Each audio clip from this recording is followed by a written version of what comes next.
Okay, Gemara Beid of Chav Testament Beid is top line Toner Rabbanon.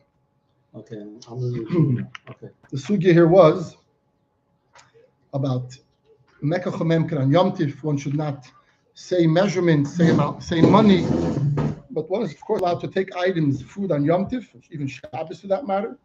And after Shabbos Yom Tif, you could pay back. Now the Gemara is going to a little different sugya. We're speaking about Tircha and Shab on Yom Tif and preparing the food on Yom Tif. So we'll discuss now the union of some of the malachis that one should be careful on Yom Tif. So you have Chodesh, Zoireya, Koitzer, and Ma'amer, yeah? Plowing, sowing, harvesting, and gathering. Then you have Dosh, you thresh, it's just a utensil. After Dosh, you have Zoire, winnowing, you throw it up. And you have like a utensil, kelos, you throw up there, and then the wind blows away the shaft, the parts of the light stuff.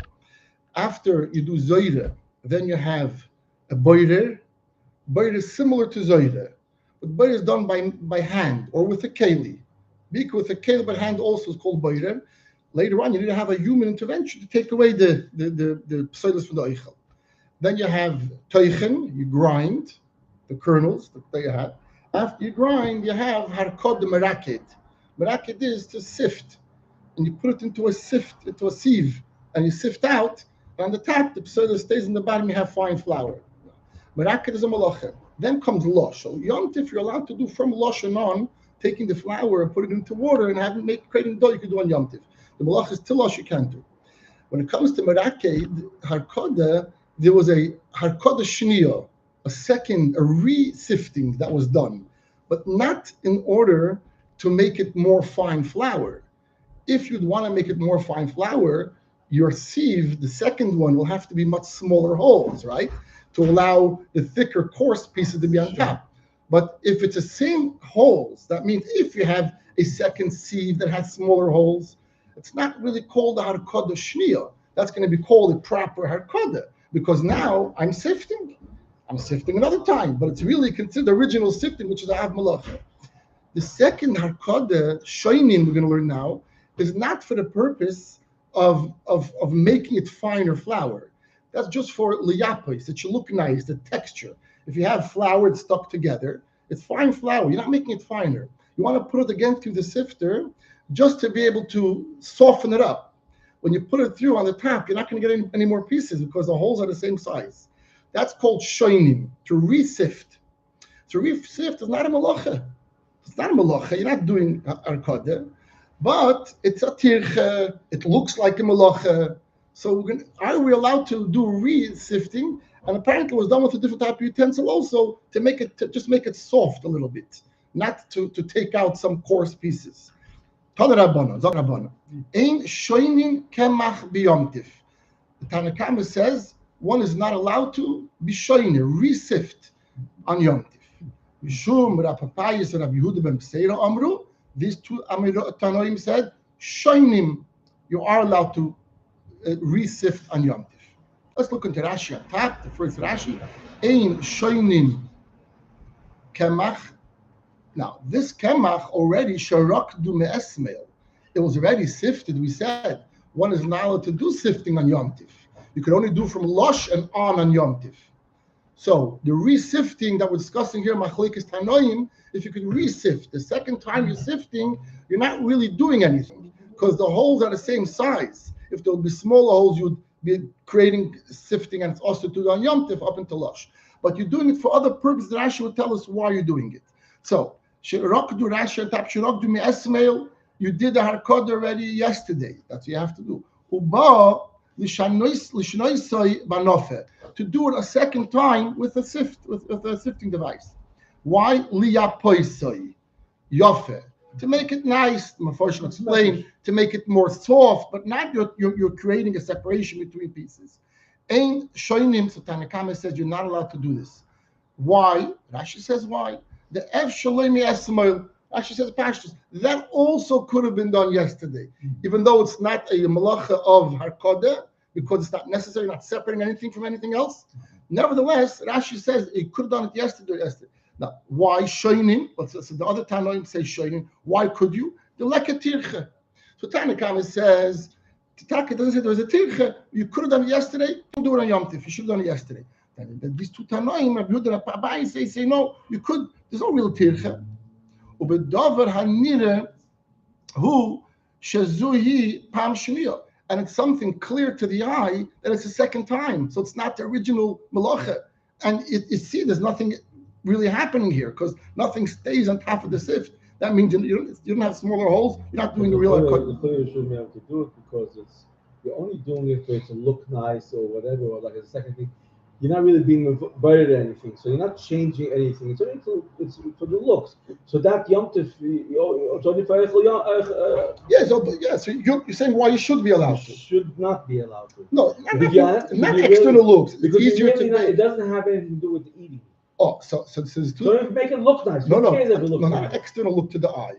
Liapese means it's thicker. It's thicker. We say it makes it thinner. If you store flour, you want to just rub it up and make it thinner. So mitzad echad, if it's a proper malach harkada, it will be asur because harkada and lower merakid could like for Yom Tov. If it's like you're saying, not necessary for Yom Tov, I'm discussing the other pedic making a good smell in the room, other things. Then you can have another shayla. Maybe you're not doing any tirche, but l'choyre it's not necessary at all. Right. So so here it's for the food. Apparently, it's necessary. People do that. A second sipping is common done. Apparently, as it can taste, but it's not considered. It's not considered an original sip. You're not really doing that way. Yeah. So let's go back to the gemara. Dr. Gemara.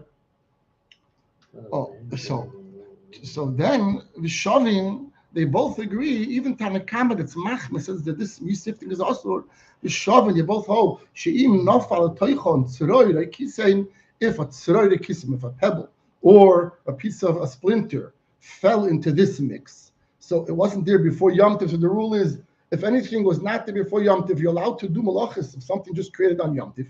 So in that case, shoshoinim, you're allowed to put this flour into the sieve, and actually what you'll accomplish is not just making it softer. On the top of the sieve, you're going to have those pebbles. So you are going to create a harkada or a boiler. We'll see soon, right?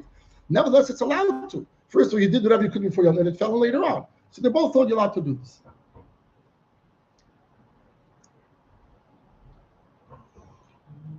Now, Tana Kemei de Ravina, the Tana taught the Beitza before Ravina, and he learned the same. He said, "Ein shoinin kemach b'yomtiv," that you can't be resift. Avo nofal tzrei kisim b'yomtiv. Avo b'yomtiv. Avo. Ein shoinin kemach b'yomtiv. Avo. Yeah. But you have a filu. Ein shoinin kemach b'yomtiv.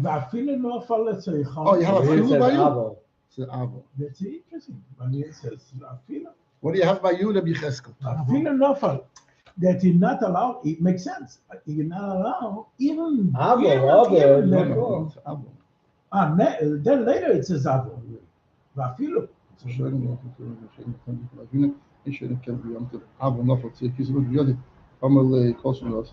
says avo.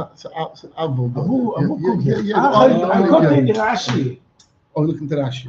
Sorry. Okay. So he says, so avol nofal tzeri kisem beir biyad. So what he's adding, we didn't say before, is that do beir with your hand. So before we learned, put the whole flour with tzeri kisem onto the nofa, onto the sieve, and you'll create a shtickle beir situation, but you're allowed to do it. He's saying, no, like it looks like he's more machmir. Don't put it into the utensil, the sieve. You have to do it with your hands. That means if you have this flour that you did everything with your hand properly, and you have flour, but something fell into it, an external pebble fell into it, then don't put this flour into the sieve, but do it with your hand. Take it out. Now, look, is that like that? The Yom Tov, you take out the sailors from the oil. Machine Shabbos, you're not allowed to. You take the oichum epsilis. Yeah. Yom Tov, less melacha is you pick up the dirt. To do less. Yeah. But to do it that way. Okay. Yom Tov. Yeah. Okay. So So that was with the flour. So the flour is something you have to do better before Yom Tov. Then flour, there's no head to do better anyway on Yom Tov. The flour. So maybe you speak out later on when you have an oichel. But flour that you have to process it before Yom Tov, there's no head to do better, unless like we have here something fell into it. The shaila is it better to do it with your hands or do it with a keli, put it into the sieve. So this according to he said that for Ravina, do it with your hands. Ravina says for carrots. So he says, Omalei kolshkin da asur. With your hand makes it worse. It's definitely asur. Why? The habalei kiboyred. You like boyred. So what is he saying here? He's like this. He's saying that Bam is Gret, what malacha are you busy doing? If you're doing harkoda, then it's fine. No one does harkoda in this way. You don't do harkoda by having pebbles there and you're putting it through the sift. The pebbles are already not there before because you did boil it already before. So therefore, he says, Avinu says, it's better to put the flour with the pebbles inside it through the sift, because that's the way it's a shinui. It's not the regular harkoda. It happened. It created itself on Yom Tov, and therefore you could do it. But doing it with your hands, it becomes similar to boil already. Now, boil itself, hands or keli, there's a machlekes about this. What's worse? But Bam is the proper way of boil apparently is through a keli, and not hands. So in any case, so hands would be issues if Mefarshim asked us as a shaila. But Al Kaponim, he says, Avinu says, hands would make it worse. Let's say Rashi explains to us. You see? Let's say Rashi. Tonatan kamed Ravina ein shoinin. Va'afilu nofal oteichen tzeri kisem. Right? This time it says, va'afilu, even if it fell in, you cannot put it again into the keli called the nofal the sieve. Elo boidik haksamin va'tzereires uboidam biyadav. Rather, let him search for it with his hands, but don't put it into this nof, into the sieve. Avinu says, no, with hands make it worse. Why? The mechzik now already, you're trying to make a big shinu, you're not doing harkoda, because harkoda is done through a keli. And you're going to come in and to do it with your hands, and it should be as far as possible from harkoda, but now you're touching already in malach, you're touching malach of Beider. So it looks more similar. So if you want to get rid of the pebbles, it's better to do it through this sieve, then do it with your hands, because with your hands will be already more similar to Beider. Putting it through the sieve is further removed from Meraket. The Mechzik Beider. Beider Av Malachi, Harkoda. Just like Harkoda is also Av Malachi. V'hashoyna ain't the Meraket. If someone is shoyna and putting it through the sieve, we have the gemara here. It's not called Meraket. Because, like we said, the holes are the same size. You're not really doing merakin. You're putting it when you're sifting again. So put all the flour better into the sifter than doing with your hand, separating with your hand. Why is harkoda the second time resifting not like the first time? Because everyone sees nothing is being really created by the resifting with this little keli. Because you don't have smaller holes that the coarse pieces stay on top. You have the same holes. You're doing just like we said, just to make it softer, that it should be softer the flour. So if you have pebbles that fell into the flour, Avinu says you have a choice in front of you. Either you'll have to take it out, be sure, because it happened at Yom Tov and you can't bake flour, you can't bake bread without it. What should I do? Should I take it out with my hands and it looks similar to Beider, or should I put it through a sifter? Which, as we said, is harkoda, but it's not harkoda because it's not really harkoda because you're not doing anything. Avinu says better put it to the sift. Sounds better. That's the halach. That way the brother would be. This boiler, yes. Mefarshim say why putting through a sifter would not be mamish boiler? Boiler is normally done through a keli also sometimes. So the different. They said the difference that comes from an external boiler itself. Is what are you mevared? The wheat itself has pseilus and oichel, and you're taking pseilus and oichel. Here, the pebbles are coming from outside, so right away it's not similar to Beider. Another difference they say Beider normally down the bottom is the pseilus and the oichel is on the top. That's how you do Beider. And here it's the opposite. So by taking flour that has pebbles on it, putting it to a sifter, you're doing harkoda technically. But now it's allowed for the second time, shining, right? But the shailav you're doing Beider maybe, it's very far from Beider when it's on the sifter. That's for the two reasons we mentioned. First of all, the proper Beider will be pseilus on the bottom and oichel on top. And here, those pebbles are staying on the top and the fine flour is going to the bottom. And secondly, The boiler is done. You're saying The boiler is done with the pieces of wheat. The psoilus oichel come from it itself, and here it's from somewhere else, and therefore it's very, very far from boiler. And harakad it's allowed because we just said that you have to show you're allowed to resift on Yom Tov. You're saying because it's usually we took sodas, and that's why the wheat is on top and the shaft is on the bottom. Is that what you're saying? Wait, I'm I sorry. want to understand what you're saying. I'll tell you. I'm not speaking about oichel, but toich. This term of oichel, that's discussed in Hilchos Shabbos and Yom Tov. No. It's not connected to Melacha Harkodah. It's not Connected to sifting. No. Okay. Sifting. It's a boiler. It's a different Melacha. You're actually going and picking out. Sifting is you're not picking anything out. You're putting flour into a sieve. And that's the last, and then it comes out. Boiler is done much before. So there are two malachas, boiler. So the whole term of psoilus is not relevant to Harkodah. I just mentioned on top and the bottom. I just mentioned top and bottom that when it comes to the boiler normally is done when it's done with a keli. So if it's done with the hand, you put it. You have here a mix and you put on the side. Either like you said, psoilus, but that's going to be okay. But if you're doing with a keli, by the boiler with a keli, how it's done, I don't know the exact mechanism. The keli is done. It's more Shabbos Kuflam Chesam Dal. We looked at it yesterday. So when it's done, so the psoilus is always on the bottom. It ends up in the bottom, and at the top, like so it ends up on the bottom. What? So it ends up on the bottom. Yeah, that's okay. it. Yeah, right. Ends off from the right. Yeah. And here, if you're putting this substance into the nofa, into the sieve, what ends off where?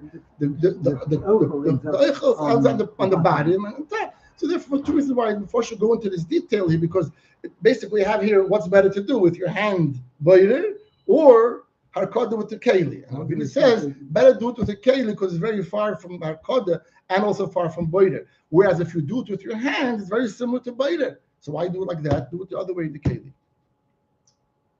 Let's go back. Okay, I all due respect, you're separating ochel from the sodas, whether it's harkodah or whether it's boiler. It seems like the problem with taking the stone out, you take the sodas. Do it with your hand, you mean? Yeah, but the stone is but in your hand, it's permissible. Let me finish. In your hand, it's permissible. That's not the issue. You're taking out the sodas from the ochel. That's awesome. Where? With your hand? In any situation. Fine, but you're technically you have the whole flour in a cup. So you're not taking psoilus. You're pouring this whole thing on top of the sieve. It counts by itself. I said if when you do it by hand, you're taking the thing out. Right. That's Yeah. That's what Avina says. Okay. That's what Avina is telling you. Okay.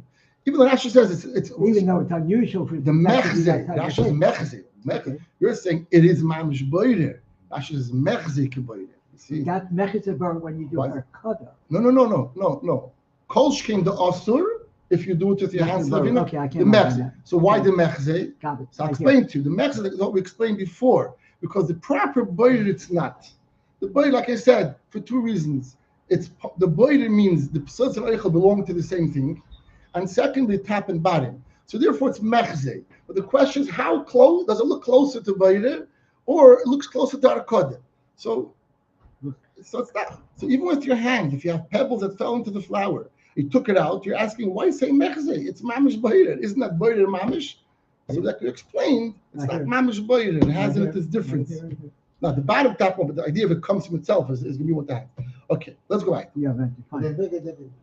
When you have psoilus mixed in with food, it doesn't render it inedible.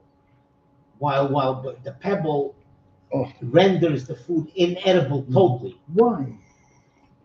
Why? Because you can't eat it if it has little bits of sand in it or whatever. Just be careful about there's one pebble in this. And There's a lot of time big that the pebbles can be very, very okay. tiny. So it could be there. But I didn't see here on the daf that they discussed this Indian, but indeed it could be something. Psoilus would be, let's say, the covering that's on the wheat. Right. So you don't want to have white wheat versus the dark wheat. I said you'll be over on boil. So eat it with the you'll have dark wheat. No, you can still make a much left. The definition the sugya of boil is a big sugya. We're not going into it now, but indeed in boil itself, you have to be shayches to it. There has to be psoilus of an eichel. But if it's a total foreign substance, it has different halachas here, but not that's what I'm going to do. Let's go. Dr. Gemara. Yeah, fine. With halakha Maisa, I've never heard the idea that if it's not the same type, that it's not. We'll give a look. We'll give the Shabbos, but let's finish it. We'll look at this later. Okay. Dr. Gemara weiter. Okay. Dorash Rava bar Rav Huna Zuti a pische den Ardoe. So Rava bar Rav Huna Zuti, he said a drosha at the entrance gate to the city of Nardoe. Right. In other words, before he came in, he apparently was going to give them a big chiddush. Shoinin kemach b'yomtiv. He said, no, before I'm coming to your city, I have a big chiddush to help you out with your conduct in yomtiv. You're allowed to re-sift on yomtiv. Amaluhu Rav Nachman, who's the Rav in Nardoe, Poiku, go out, and tell him, La'aba, to my beloved one, or to Rav, some people call Rav Abba, the friend of his, Shkila to Huseich, take your toive, your big chiddush of a kula here, the shadi, a chazre, and throw it on top of the thorns. It's an expression of saying, you're not telling us anything new. We know already in our door, we're knowing that we re-sift on. Poik, and it's Poik chazi, go and look, Kama, Mohulta, Hadorim ben Ardo. Mohulta is a sieve. How many sieves are there, or sifters, living, or are in the Hardo that we do this a Yom Tov? So it's not a chiddush to us. Let's look at the Rashi. La'abo l'chaveri, to my chaver, to my friend. Yeah. It says shkilo tihuseich, throw your toive. Ain't all the machzikim l'chot toive bekach. We don't have to thank you really for this great favor you're doing for us. Why? The tuli tevasach, take away your toive, umuteles ala koitzin, put it onto the thorns, and tivuseich, Rashi uses the French word. What's mahulta? Is a nafes. It's a sieve, sifters. Hador ben Hardo, shekulon yoidois shemuter. Everyone knows in Hardo that re-sifting on Yom Tif is allowed. Okay. Let's go right to the next piece of Gemara. Dr. Gemara weiter. The visu the Rabbi Yosef, the wife of Rabbi Yosef, na'alokimcha agabo the mahulta. She re-sifted on the opposite side of the device with the shinui. Amale, so Rabbi Yosef told his wife, Chazi, make sure, see to it that it should be done properly. I want to have good bread. So don't make shinuyim here. There's no need to make shinuyim because you can do shinuyim. You won't do it good. If you want to have good bread, do it properly. The vice to the Rav Ashi, no halakimcha agaba the psura, the wife of Rashi, where did she do it? So Rashi teaches that this means on the bottom part of the table. The table apparently had the bottom here. There's the bottom part of the table has pieces going down, so it's a receptacle. You can receive things. And it had a small piece. She took that out of the table, turned it the other way, and used that to sift on top of that. Takes a different shot, but that's going to be the shot. Always also to make a shinui. That's what she did. Amalei Rav Ashi, Hadi done. So she says, Rav Ashi, this one that we have here means my wife. Brate de Rami Bar Chome. She's a daughter of Rami Bar Chome. Rami Bar Chome, and this Rami Bar Chome is Mored Uvda Have. He's a Mored Uvda. He's a Baal Aveda. He does things, but Rashi will tell us what it means. And if she did not see this in her father's home, well, you have other she will not do it. So therefore, it's a good thing to make a shinu when you receive it. Let's look at the Rashi. Okay. So where did she do it? She did it agaba the mohulta, achoyri hanofa. On the other side of the sieve, she turned it over. Kedei l'shanis, right? You have it, Rashi? Yeah. To make a shinu. Now she says no. Rifto maliso. You don't have to make a shinu. The shoinin cannot be yomtiv because the din is you're allowed to re-sift on yomtiv.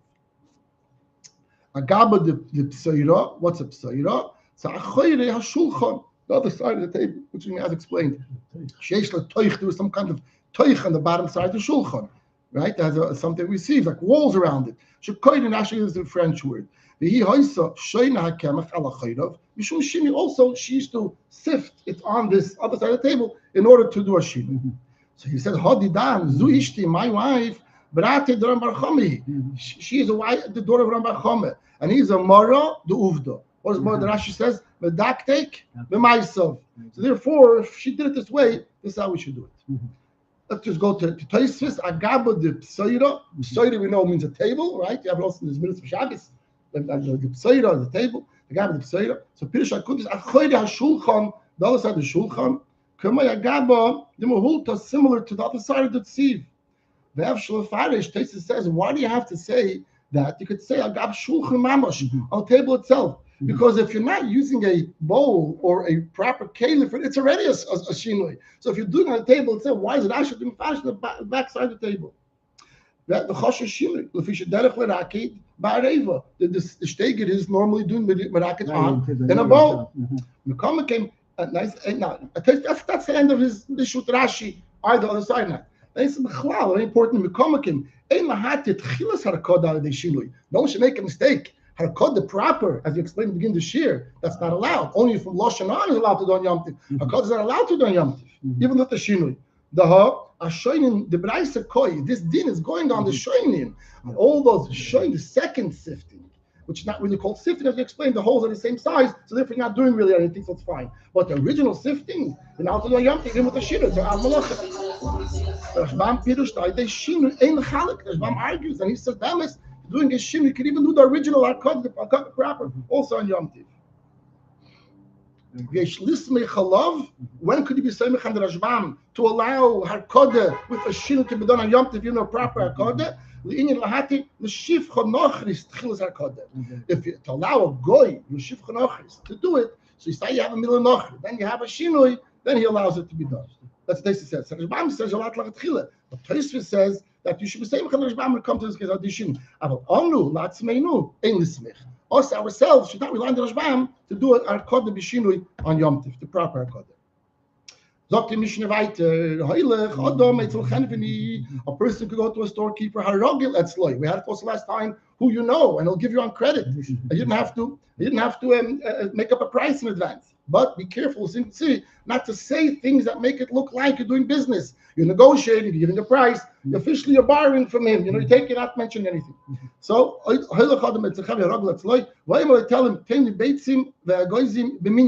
now we didn't mention for it with an amount. Let me have 10 eggs. Let me have 10 nuts. Shekain derech balabayis lihiyis meina b'tech beisek. A balabayis in his house, when he's lending or borrowing, you say, give me a few nuts. So that's allowed to do on Yom Tov. But so we other issues we said not mentioning money, not mentioning weight, not using different utensils to weigh, etc. Parts of the animal. And now we're speaking what is allowed. One is allowed to mention amount of number. You can say how much you want. Per item. So the Rabbanan, a very similar Beitza. The main thing this Gemara will be, the end of the Gemara will be machlekes telling about something specific. And that will be that we're going to shtazich on that. Let's go back. Let's say a person could go to a shepherd that he's accustomed to go to him. And Rashi explains that shepherd also means he sells animals as well. Vaymer tells him, give me one young goat or one lamb. You can also go to a taba, and you can also go to a taba, to a butcher. That you always go to him. Kaf achas means a foreleg of the animal, or yerech echad, or a thigh of the animal. Patom, go to one who fattens birds. Yeah, and haragel, let's say, you always go to Emily Tainli, toir echad, or goizel echad, give me one pigeon, one dove. Nachtaim, go to a baker. Haragel, let's say, you always go to Emily Tainli, kikar echad, the glusk echad, give me one loaf of bread, or one roll, or something. Glusker is some pastry. But when you go to a storekeeper, let's say that you always have to go to him. So now comes to our Mishnah. Give me 10 beitzim or 50 nuts, a soda, a farsikin. Give me 10 peaches, a 5 pomegranates, one esrek. Here comes the nekudah here. Provided you don't mention a schum midah.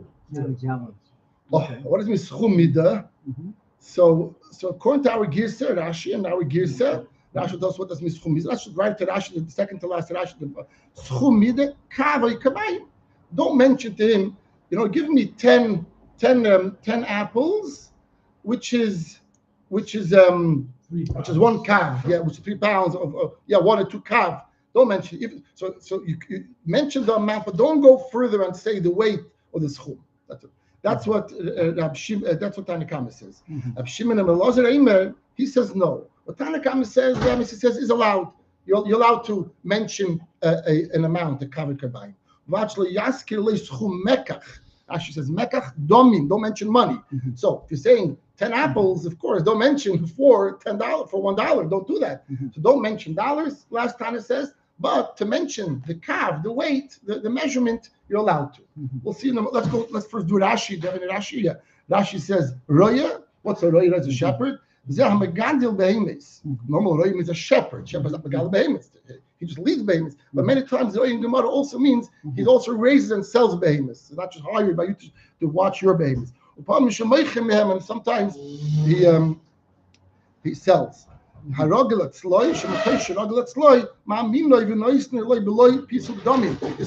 really is relevant to the past few Mishnayos, where it says the Chaveiroi, Rogletzloi, showing that you trust him. It's what you trust. In that case, it's clear. If it's not that somebody you don't trust, then you're not going to do it. That explains why it says Chaveiroi. Patom hamefatim oifois.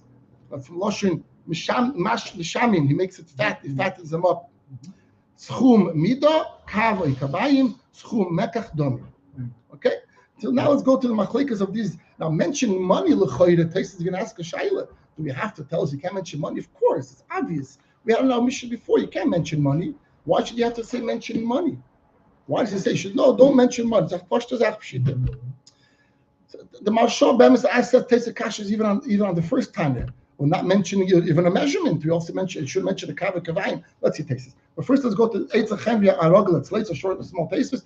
Bein Unochri Bein Yisrael. Whether it's a goy or yid, you're allowed to go to them, but just don't mention to them. Just ask them for per unit and buy and mention unit and don't mention prices or measurements.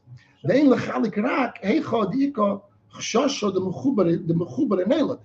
could they make a difference and not go to a goyish storekeeper? Or it's he might go and do malacha for you. He might go to his backyard there and pick up your apples and then sell it to you. That's the problem. But if there's no chash, the guys will do malacha for you, then goy yid is the same. You can go to them both on Yom to just make sure you specify your order in the way that it won't seem like you're doing business. Next place is Lo Yaskel is Chumide. Says Taisus, Pirush Rashi, Kavi Kavayim. That's going to be time to come. And what does it mean? Schum Mekach. Rashi types Mekach. Shliyemale Tenli a goyzim bediner echad. Oi b'shnayim. Don't give me a goyzim worth 1 or 2 dinar. Yeah, that's what Rashi teaches. Taisus says v'chesh v'kosher the pshita the osur. It's pashut that it's osur. Now, what's pashut? L'chayre, both of them. Yeah, it's more pashut money. Some people teach the Mashal says on the first one, but one is pashut that it's osur. The second time you can always teach, not really saying it's mutter. He's basically not saying that you're not to do mutter. You can always teach a second time of Shimon Elazar. He's not telling you the achidish you can't mention money. He's trying to negate the first time. You're saying you can't mention a schum. They're saying you could. Just make sure you don't mention money. I'm trying to tell you shouldn't mention money because you know the definition before. What are we telling us here? That you can't mention a measurement or you can't mention money? Didn't we know this before? Therefore, there's another girsa. My kamar schum mide. The Loshin Taisus says it's shver. Schum mide. Havel lemeimar bebat shaloi yasken mide v'suloi. What's schum mide? The amount of mide. We're dealing with the word mide in the past, and we don't have this word schum. So therefore, he has another girsa here. Another girsa. The goddess's girsa is schum minyan. Don't mention schum minyan. There is mentioned minyan and schum minyan. What's the problem with schum minyan and what's with minyan? So we'll say very big kids enough. Say 5 apples, that's minyan. Yeah. What's schum minyan? He'll explain. Schum minyan is a lashon, even though you're mentioning minyan, but there is a lashon of mekachomemker here. For example, he'll give soon. Let me have 5 apples, which will make it now in total 10 apples. So I owe you 10 apples. So you added that. That's really showing I'm doing business with you. Yeah. If I say, could I have 5 apples? I'm borrowing it from you. You give me as a matana. If I'm telling you, you gave me yesterday 10 apples. I'm saying, could I have 5 apples? So now it's in total 15 apples.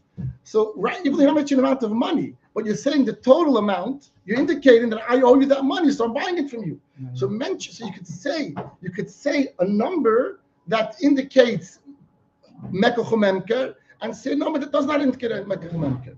So then it's in Shin Chav Gimel, it's Mishabur also, is in the tie, there's 3 types of Bekitzer. There's mentioning a minyan, an amount, 10 apples. There's mentioning money, and there's mentioning a pound, midah. In all these three, there could be two ways you're saying it. You're saying it casually, b'derech agav, or you're saying it business-like. For example, you could tell a person, the first example, like we said about the amount, could I have 10 apples, please? Good, that's for sure allowed, minyan. Could I have 10 apples, and then I took from you yesterday another 10, so in total now it's going to be 20. Right away, that's not allowed to mention in business now. When it comes to money, I could say, could I have 10 apples, and I owe you $10? That's of course not allowed. If, for example, the sacks of apple go by, there's like a dollar group of apples, that's 5 apples, and then there's like a $10 group of apples, which is 30 apples. You could say, could I have the $30 apples? You're not indicating the money, you're just identifying an amount of apples. 30 apples is called the 5-pound apples, so therefore you could do that. So pounds of money as well. So the machlek is actually the mechaber and the ramah. When it comes to money, the ramah make it. The ramah says that if you could mention money, but you can mention money if it's only to identify the amount of apples or the amount of food that you're buying. So, and the mechaber says no, mentioning money should not be mentioned at all. So even though you have a package that the storekeeper makes, and he puts on it, this is $1, which everyone knows, 3 chocolates for $1, right? So you're asking basically for 3 chocolates, or can I have that $1 package? You don't mean the $1, you mean to identify the amount. So they thought the mechaber would make that also the Ramah. Look at the Shin Chav Gimel about this here. Because there's 3 inyanim over here, and each one is 2, so you have 6. So here we're going to speak out an hour girsa. So what does it mean? Schum minyan. Minyan is what? Minyan means stam a number, 10 apples. Schum minyan means what? Schum minyan means you're saying 10 apples, which now makes it 20. It's already, let's look inside. Then we're done. Yeah. Okay. Girsa is Rabbi Hananel. The goddess, his girsa is schum minyan, right? Not schum minyan, but schum minyan. What's the difference between minyan and schum minyan? So he says the koy aliyah goes on before. He said, Amrit, you told me the liyel chodam etzel chanif v'ni harogel. That's law. You told me a person could go to the chanif that is going to orally. But yeah, like tell me, hey, a goizim or yud, a parsikim, you could mention an amount of hey or yud, an amount of fruits. He said, ubulvat, so yaskir schum minyan. What does that mean? Explains. Shalo yoymar loy, ten li yud a goizim, ukvar nosato li lamid, v'im ken echayiv loch mem. You see here? So don't mention an amount that could indicate business by connecting to a previous amount. Bein hakoil and total. That's what the Tanakama says. That means he says you're allowed to mention that, as I said before. But don't mention money is much worse. Don't mention money. Is similar to this. I'm saying, give me a goizim for 6 pshitim. It's an amount. It's a currency. It's a money. You gave me already yesterday or before, you gave me this amount and the same amount. Same similar thing. That's talking about. Rabbi Shimon says, Shari. We have